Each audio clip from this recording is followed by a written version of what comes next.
How's everyone doing? Today I have a Blu-ray mail day, and if you've seen these movies, definitely let me know what you think of them. I do have one DVD in here which I will show second instead of showing last because it's a newer title and people like to see new stuff. First up is Unforgiven.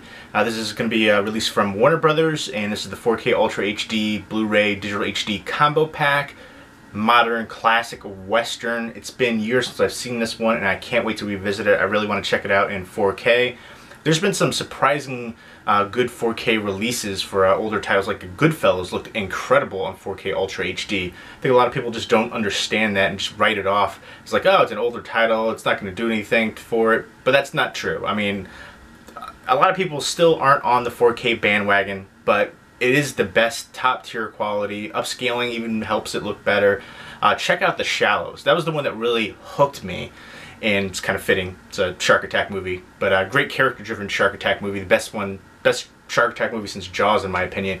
But I watched the Blu-ray of that one first, and then I watched the 4K Ultra HD, and it was just mind blowing. It was incredible. The clarity, the details, just so vivid and stunning. So I'm excited for this one. They can do great ones for older films as well. This is the 25th anniversary too, and it won 4 Academy Awards. Best Director for Clint Eastwood. Gene Hackman won Best Supporting Actor, and I remember him being just like, his performance in there was just powerful, and just there's certain scenes I just remember hating him in. Well, that's you're supposed to essentially. But it also won Best Editing, and then Best Picture as well. And this has some special features in here, including commentary by Eastwood biographer Richard Schickel, and then 4 documentaries, a classic Maverick episode, Duel at Sundown, and then theatrical trailer.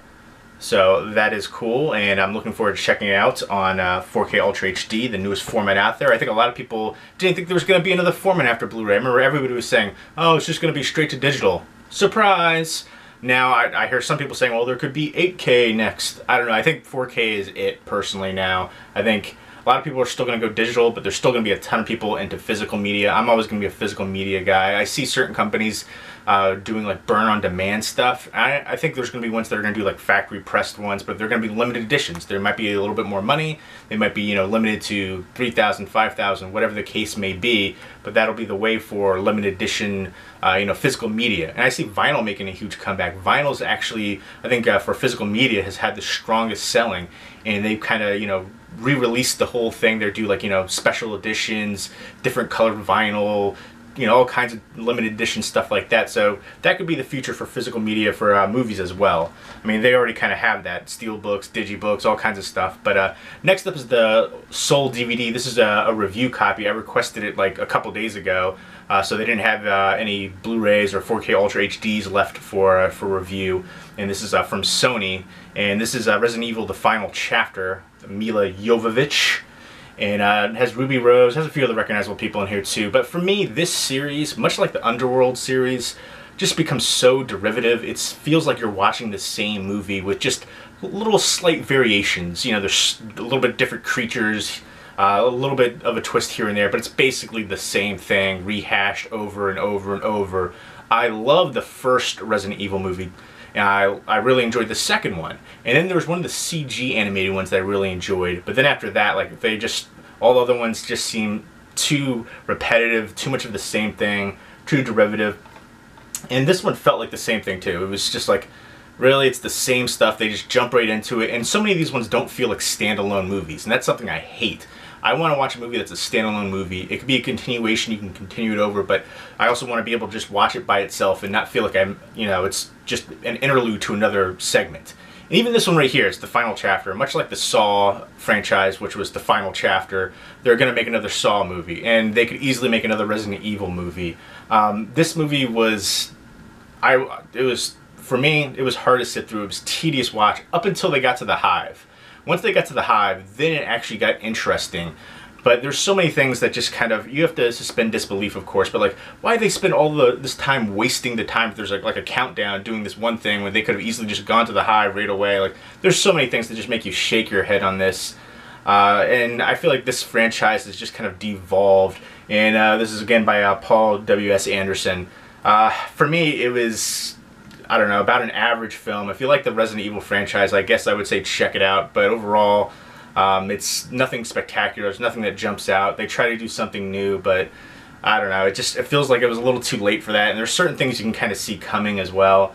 But yeah, it says save the best for last. No, not at all. The first two were the best, and then one of the CG animated ones was good. But after that, just too derivative. That's the big thing for me. Next up is The Shack. This was based on the New York Times best-selling novel. It's a faith-based book and film. I like the casting here: Sam Worthington, Octavia Spencer, Tim McGraw, and there's a couple other people too. But this one just failed to really get me engaged. I like the cast. I like the concept a lot as well. It's this guy dealing with his issues with faith after a traumatic loss, and he goes deep into the woods, into this shack, and he, talks to God essentially. And it's just him dealing with, the issues that happen and how you can get over such a traumatic loss and the things that happen in his life. And I like Sam Worthington as an actor. I think a lot of people, I've heard put him down. Some of the roles that he's been into or some of the movies didn't do as well. Not necessarily, in my opinion, because of his performance, but the movies themselves. An actor can only be as good as the script or, the overall movie.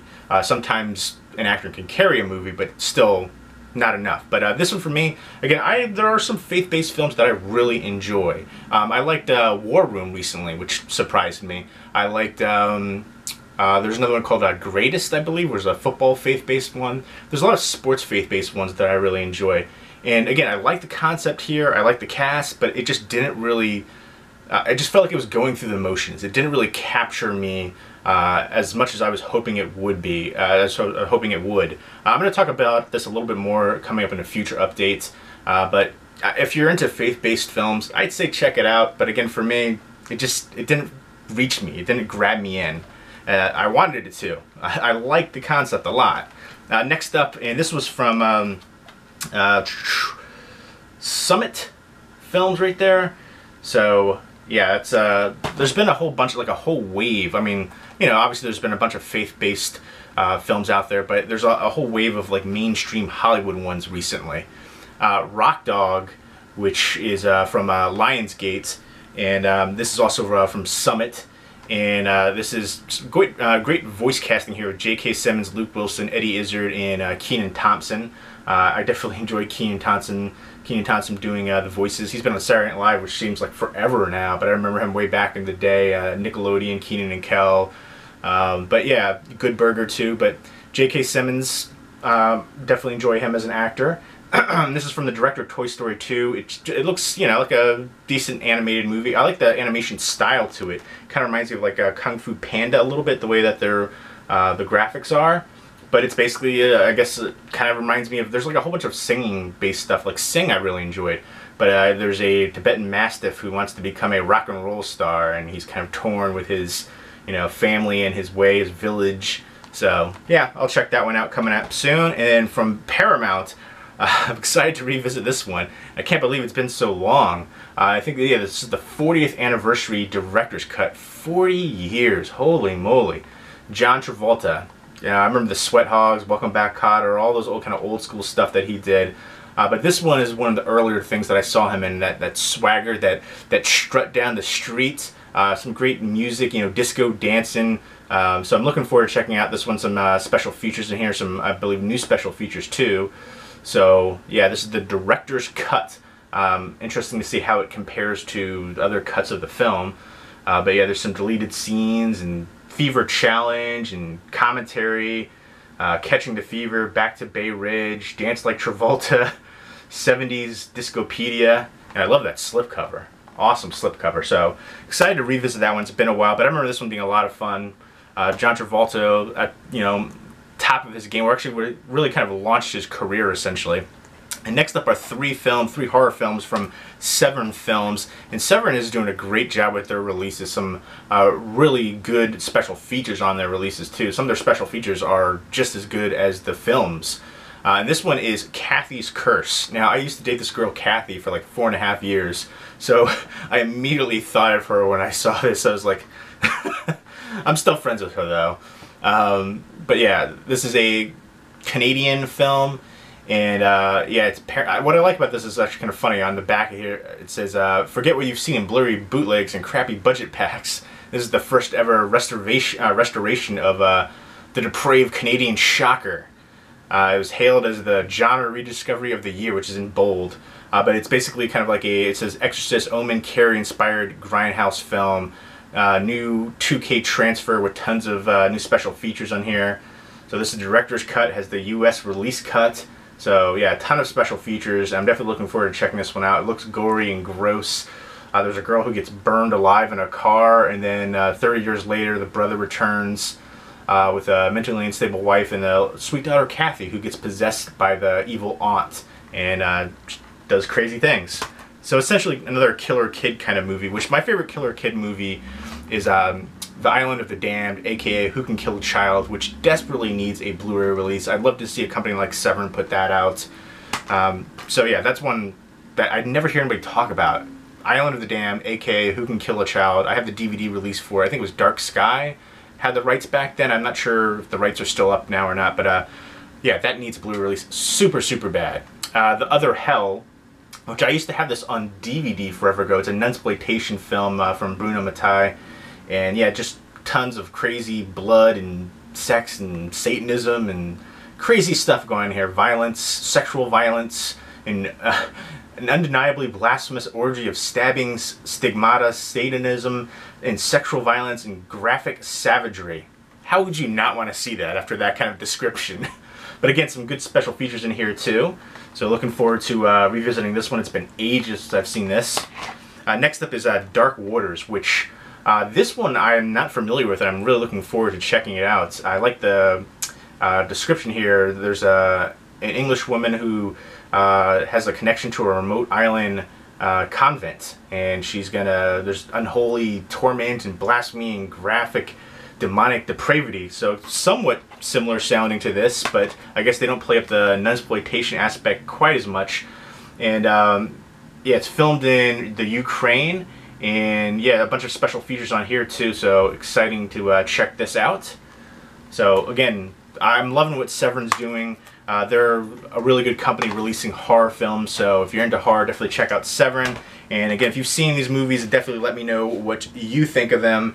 I'll be doing proper reviews for them coming up in a future update once I view them all and I'll review them properly. I have seen Shack and The Shack and Resident Evil. I'll be talking about them more in depth coming up. Unforgiven, it's been a while. Saturday Night Fever, it's been forever. And The Other Hell, it's been for so long since I've seen those ones. So I'm going to revisit a bunch of these ones. And I'm definitely looking forward to upgrades on the transfers, especially for The Other Hell. And Cathys Curse is probably going to be the first one I watch out of this one. It just immediately thinks of makes me think of my ex. So yeah, that's kind of funny. But hope everybody's doing well, and take care.